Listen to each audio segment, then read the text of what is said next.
Levítico capítulo 19, verso 1. Ahí viene una expresión, un mandamiento, pudiera decirlo yo, que quiero que veamos. Levítico capítulo 19, verso 1. Más adelante vamos a ver Levítico capítulo 11, 44. Y Lamentaciones capítulo 4 a partir del verso 6. Una pregunta, esas preguntas que no son difíciles, pero que vemos como difíciles. Pero yo quiero decir, no es difícil esa pregunta y no es difícil responder, pero bueno, hay como que nos traiciona nuestro lado humano. ¿Quién es santo? Yo he hecho esta pregunta, la he puesto en la mesa. ¿Quién es santo? ¿Quién es santo? Y si yo digo, levante su mano el que es santo, y les pregunto y les digo, levante su mano el que es santo, y a veces titubeamos, dudamos, porque hay una percepción, ya una idea preconcebida de lo que es un santo o lo que debe hacer un santo, y definitivamente conozco mi vida mejor que nadie y voy a dudar. Si yo pregunto ¿quién es hombre?, vamos a reaccionar inmediatamente, porque hay una convicción, hay una identidad, hay una seguridad en lo que somos. ¿Quién es hombre? Pero no es lo mismo, y debiera ser lo mismo cuando digo ¿quién es santo? Y debemos responder igual, pero está esa duda. La definición de santo es perfecto y libre de toda culpa. Esa es una de las acepciones de la palabra santidad. Perfecto y libre de toda culpa. Y hay una dificultad para sentirnos perfectos. Yo no creo que debamos dudar, partiendo de dos líneas. Primero, dice la Biblia que fuimos hechos a imagen y semejanza de Dios. Que cuando Dios vio nuestra creación, cuando Dios nos hizo, nos describió como perfectos. ¿Sí? También dice la acepción, si ser santo, estar libre de toda culpa, también dice la Biblia que si el Señor nos ha perdonado, que nadie nos imputa, nadie nos señala algún pecado. El diablo, el enemigo, quiere señalarnos y recordarnos, es que tú hiciste, es que tú fuiste, es que tú faltaste, que tú quebrantaste. Sí, pero espérame, yo fui perdonado. Sí, a lo mejor es un mal ejemplo, pero si pasaras por un proceso de auditoría y sacaran tus libros del año 2005, ya, pasó, se libró, se guardó y se cerró, y alguien quisiera volver a venir, es que tú en el 2005 te defenderías y decías, espérame, ya hubo un proceso, ya hubo un resultado, y ya pasó. Tú no puedes sacarme lo del 2005, tú no puedes mencionarle lo del 2005, eso ya ha sido librado, ha sido guardado, ha sido perdonado, ha sido pasado, lo que sea. Dice la Biblia que si Dios ha perdonado nuestro pecado, si nosotros nos hemos acercado, hemos confesado, hemos reconocido alguna falta y Dios nos ha perdonado, la Biblia dice que Dios perdona nuestro pecado y no se acuerda más de él. Entonces somos libres de toda culpa. De tal manera que si la santidad es perfecta y somos creación de Dios, de tal manera que si la santidad es libre de toda culpa y nosotros hemos pasado por ese proceso de reconocer nuestra condición. También santidad, una de las acepciones, dicho de una persona, ¿sí?, de especial virtud y ejemplo. Que hay virtud y que hay ejemplo. En el momento que tú te acercas a Dios y tienes una relación con Dios y pones en práctica la palabra de Dios, la instrucción de Dios, la orientación de Dios, no robas, no procuras la muerte de nadie, procuras ser íntegro con tu familia, procuras ser íntegro en tu negocio, si te conduces íntegramente en tus negocios, entonces tienes una vida ejemplar. La gente voltea a verte y dice, yo quiero ser como tú, o te señala, debería ser como él. Mira cómo se acerca a su familia, mira cómo conduce su empresa, mira cómo va. Eres ejemplar, tal vez no te des cuenta, pero cuando tú pasas, la gente voltea y se inspira en tu vida. Y eres inspiración. Eso habla de santidad. También somos santos porque la presencia de Dios está en nosotros. Se dice que algo es santo y se refieren en ocasiones a los objetos. Decimos, este lugar, una iglesia, un templo, es santo. Decimos, el altar es santo. ¿Por qué? Porque creemos que la presencia de Dios se manifiesta o está allí. De tal forma que si la presencia de Dios está en nosotros y su espíritu mora en nosotros, porque eso dice la Biblia. Y así como podemos albergar odio y podemos albergar alegría, también pudiéramos tener la presencia de Dios. Y eso dice la Biblia, que la presencia de Dios, que su Espíritu mora, habita, está en nuestros corazones. Y tal vez no lo sabemos, o tal vez dudamos, pero no tienes por qué dudar. Ahí es donde entra el concepto de fe. Un día se acercó tu esposa y te dijo, voy a tener un hijo. Y tu respuesta fue, ¡hey, qué bien! O fue tu respuesta, necesito una prueba de paternidad. No pediste una prueba de paternidad, porque hay confianza, porque hay fe, porque hay seguridad. A veces te digo, la presencia de Dios está contigo. ¿Conmigo? ¿De veras está conmigo? No sé, es que, ¿cómo podría estar la presencia de Dios conmigo? Está.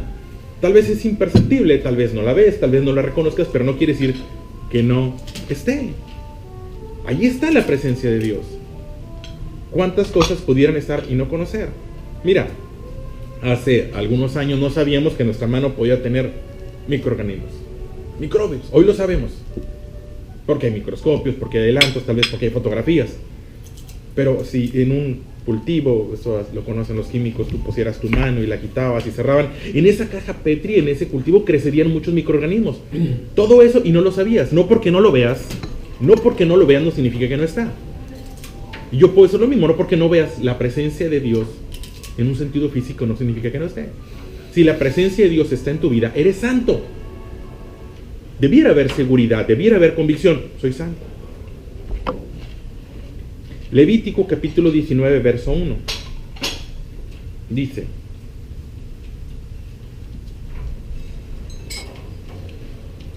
Habló Jehová, capítulo 19 de Levítico, dice, habló Jehová a Moisés, habló Dios a Moisés, diciendo, habla a toda la congregación de los hijos de Israel y diles, santo serán, porque santo soy yo, Jehová vuestro Dios. Hasta ahí. Me gusta la naturalidad con la que Dios lo dice y lo pide. No hay pausas, no hay grandes explicaciones, porque no está pidiendo nada difícil. Cuando Dios pedía algo difícil, proveía de los dones.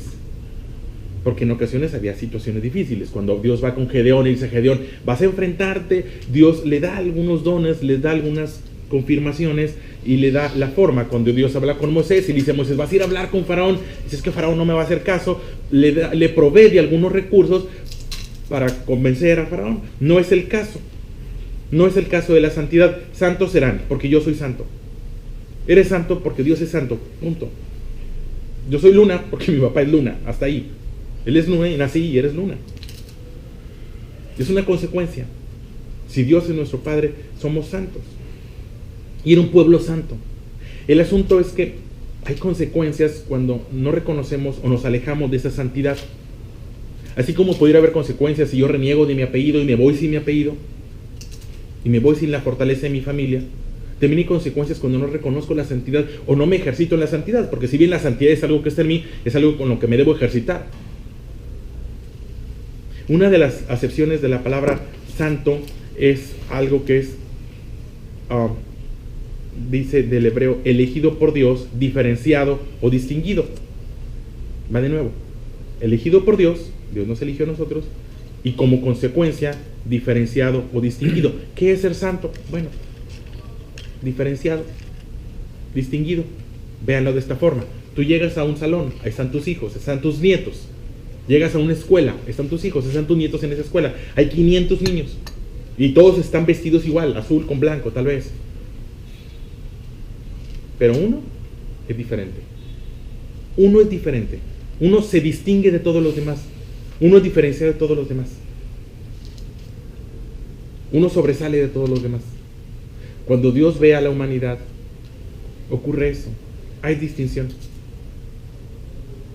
Quiero que pensemos en la santidad como la consecuencia de la presencia de Dios, y esa consecuencia o esa continuidad a la consecuencia es la diferencia, el diferenciarnos, el distinguirnos.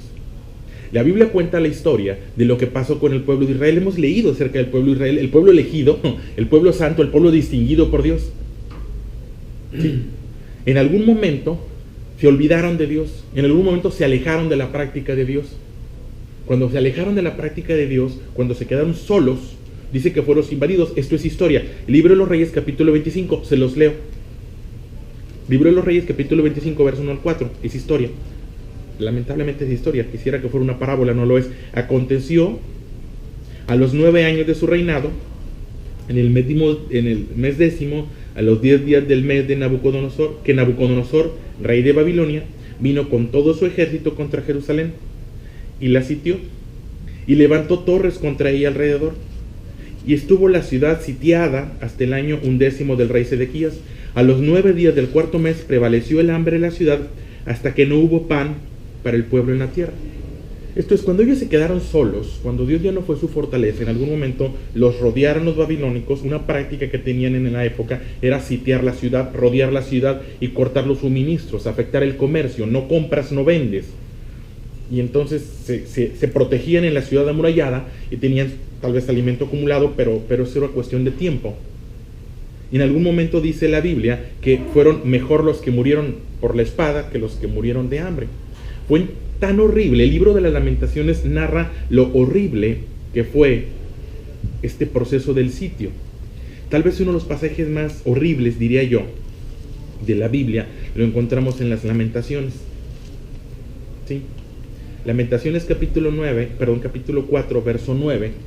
Y son los pasajes que quisiera que no existieran, pero toca una de las consecuencias de alejarse de la santidad, de no ser diferenciados, de no ser distinguidos, de no tomar en cuenta a Dios. Dice Lamentaciones. ¿Sí? Ya vimos lo que ocurrió con el sitio. Fueron rodeados, fueron sitiados. ¿Sí? Empezó a haber hambre. Dice el 4:9. Más dichosos fueron los muertos a espada que los muertos por el hambre, porque estos murieron poco a poco por falta de los frutos de la tierra. Verso 10. Las manos de mujeres piadosas cosieron a sus hijos. Sus propios hijos les sirvieron de comida en el día del quebrantamiento a la hija de mi pueblo.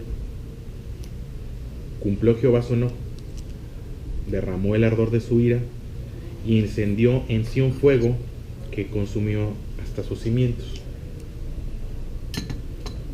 ¿A qué extremo podemos llegar? ¿Qué tan bajo podemos caer? ¿Qué tan horrible nos podemos volver cuando nos alejamos de Dios? Cuando nos alejamos de la santidad. Si ser santo es distinguido, es separado, es ser apartado, y es una decisión, y es una consecuencia. Lamentaciones, en el mismo capítulo 4, en el verso 6, dice: porque se aumentó la iniquidad. Quiero llegar a una expresión ahí. Porque se aumentó la iniquidad de la hija de mi pueblo más que el pecado de Sodoma, que fue destruida en un momento sin que acamparan contra ellos compañías. Sus nobles fueron más puros que la nieve, más blancos que la leche, más rubios eran sus cuerpos que el coral, su talle más hermoso que el zafiro. Oscuros más que la negrura de su aspecto. No los conocen por las calles, su piel está pegada a sus huesos, seca como un palo. Quiero que veamos esa expresión. Dice, sus nobles. Sus nobles. No los conocen por las calles. Llegó el momento que no se distinguían. Llegó el momento que no se diferenciaban. Llegó el momento que pasaban inadvertidos. Nosotros no debemos pasar inadvertido. Usted no debe pasar inadvertido. Usted no debe llegar a un lugar y pasar inadvertido. Usted no puede estar en una reunión y pasar desapercibido. Si la presencia de Dios está con usted y se manifiesta la presencia de Dios, si se manifiestan los frutos, la consecuencia, la Biblia dice que una consecuencia del Espíritu de Dios en nosotros es gozo, paz, paciencia, benignidad, bondad, fe, mansedumbre. Es algo que está en nosotros. Y eso se distingue entre un grupo de gente que tiene miedo y usted no tiene miedo. Entre un grupo de personas que está temerosa porque quedó electo fulano, mengano. Espérame, mi futuro no se determina por las elecciones de ningún país, ni el propio ni el ajeno. Sí, sin duda habrá situaciones comerciales, pero mi futuro se determina por la presencia de Dios en mi vida. Mi futuro no se determina por lo que ocurra, sino por lo que ya ocurrió. Y lo que ya ocurrió es que Dios está en mí. Pero viene esta expresión: no los conocen por las calles. No se distinguen por las calles, no los pueden reconocer. Llegó el momento que los hijos de Dios, el pueblo escogido de Dios, ya no parecían los escogidos de Dios, no los distinguían. Dice, pues ¿cómo van a ser los hijos de Dios si están en miseria, si están en carencia? Y no me refiero a la cuestión económica, hay una miseria mucho peor que la económica, que es la miseria espiritual, que es la angustia, la dificultad para continuar en el día, la dificultad para dar una palabra acertada, la dificultad para decirle algo correcto a nuestros hijos, para hablar con sabiduría en nuestro hogar. No se distingue, nuestra palabra se debe distinguir, tu consejo se debe distinguir, todos están opinando y todos están diciendo algo, pero surge de ti una palabra de sabiduría, consecuencia del Espíritu. Una palabra acertada, consecuencia de la presencia de Dios en tu vida. Pero cuando nuestros comentarios no se distinguen, cuando nuestra manera aún de conducir no se distingue, cuando nuestra manera de llevar la empresa no se distingue de los demás, llevo mi empresa como la llevan todos, ahí medio nadando, medio sobreviviendo y medio haciéndole al pago y no pago. Eso ocurrió y fue trágico. La Biblia cuenta una historia de cómo un día está Salomón con toda su grandeza y llegan dos mujeres y Salomón, ella dice que su hijo es de ella y ella dice que mi hijo es mío. Usted conoce esa historia. Es conocida como Salomón da una respuesta de sabiduría. Más adelante hay otra historia similar pero con un resultado diferente. Dice la Biblia que en una ocasión dos mujeres se acercaron con el rey. Le pidieron al rey, si quiere servimos nosotros ahorita. Estoy terminando. Dice, rey, haz justicia. Yo servimos ahorita. Sí. Y le pregunta el rey, ¿cuál es tu causa? Y dice, lo que pasa es que esta mujer y yo teníamos dos hijos y llegamos a un acuerdo. Esto es horrible, lo aclaro, no me gusta decirlo, pero son realidades que ahí están. Dice, ella tiene un hijo, yo tenía un hijo, y en algún momento nos pusimos de acuerdo y dijimos, vamos a cocinar a tu hijo el día de hoy, y nos lo comemos, y mañana al mío. Y así lo hicimos, cocinamos a mi hijo y nos lo comimos. Dice, pero ahora ella no quiere sacar al de ella, ahora ella ocultó al de ella y no quiere sacarlo. Dile a esta mujer que saque a su hijo para comérnoslo el día de hoy. Eso es el libro de las Lamentaciones. Algunos dicen, el libro del profeta llorón. Tenía motivos para llorar. Vio la decadencia. ¿Hasta dónde podemos llegar? ¿Qué tan bajo podemos caer? Cuando nos olvidamos de ese mandamiento. ¿Qué tan bajo cayó el pueblo de Dios? Cuando se les dijo en Levítico capítulo 19, habla a los hijos y diles, vas a ser santo. Esto es un mandamiento y no es difícil. Vas a ser elegido por Dios. Vas a ser diferenciado, vas a ser distinguido. Era un mandamiento. Pero no supieron diferenciarse, no supieron distinguirse, no supieron poner en práctica la palabra de Dios. Y entonces vinieron consecuencias, una tras otra, descalabro tras descalabro tras descalabro, hasta que llegaron a la peor de las prácticas. Manos de mujeres piadosas cocieron a sus hijos, sus propios hijos les sirvieron de comida en el día del quebrantamiento a la hija de mi pueblo. No debiéramos llegar a eso para corregir. Hay quien dice, hasta que toque fondo entonces corrijo. No debes de tocar fondo, no es bonito, no es agradable. Hay un mandamiento permanente para nosotros y yo les vengo a recordar ese mandamiento. Santo serás. Eres santo porque la presencia de Dios está contigo. Eres santo porque eres perfecto, creación de Dios. Eres santo porque eres libre de toda culpa. Y eres santo porque te conduces con santidad. Y conducirse con santidad es poner en práctica la palabra de Dios. Ahí mismo en Levítico capítulo 11, 44, dice, porque yo soy Jehová vuestro Dios. Vosotros, por tanto, os santificaréis. Ustedes se santificarán. Soy santo y me santifico, es algo en lo que continuamente me estoy ejercitando, estoy haciendo. Y serán santos porque yo soy santo. Así que no contamines vuestra persona con ningún animal que se arrastre sobre la tierra. Y bueno, ya venía una serie de instrucciones. Entonces, no contamines tu vida. No contamines tu vida con malas conversaciones, con malas prácticas, con malas compañías. No contamines tu vida. No contamines tu vida. Eliges, decides. Eliges y decides no contaminarte. Y entonces, una vez que tenemos esa convicción, decimos, ¿quién es santo? Y me gustaría que respondiéramos con esa convicción.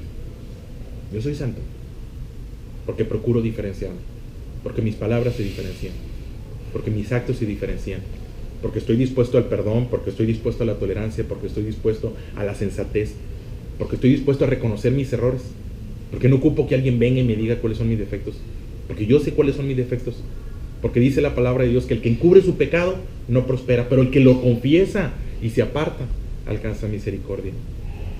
El pueblo de Dios cayó de una manera horrible, fue sitiado, 3 años de hambre, la desesperación nos llevó a cometer actos aberrantes y luego fueron llevados cautivos. Cuando reconocieron sus errores, Dios los perdonó y reconstruyó la nación. ¿Qué tan bajo tenemos que caer? Yo esperaría que nada, esperaría que un escalón, y en el primer escalón reaccionas y tomas acciones. No los conocen por las calles, dice Lamentaciones. No los conocen por las calles. Hay un llamado a ser reconocidos. Dice la Biblia, así alumbre tu luz delante de la gente. Así alumbre tu luz. Y a donde vas eres luz. Y una luz no se pone debajo de la mesa, una luz se pone encima de la mesa. Así alumbre tu luz. Y eres luz. Y que tengas esa convicción. Esto no es una mala palabra, esto no debe deprimirnos, esto es una buena palabra.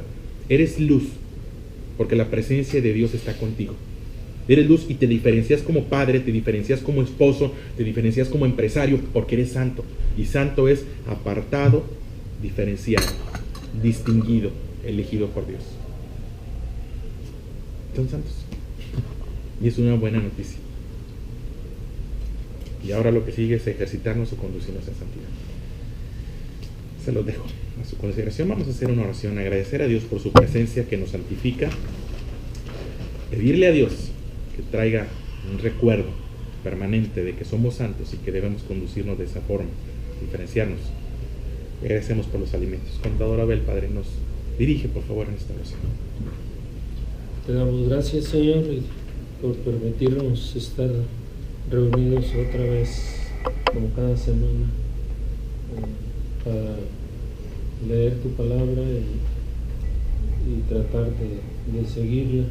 Y te damos gracias por esa diferenciación que haces en nosotros en relación con el mundo, con la sociedad, porque es así como tu palabra lo dice, de tal modo que aunque uno no lo busque, la gente reconozca en la persona de uno alguien que respeta tus mandamientos, que procura hacer el bien, que está en el mundo pero no es como el mundo.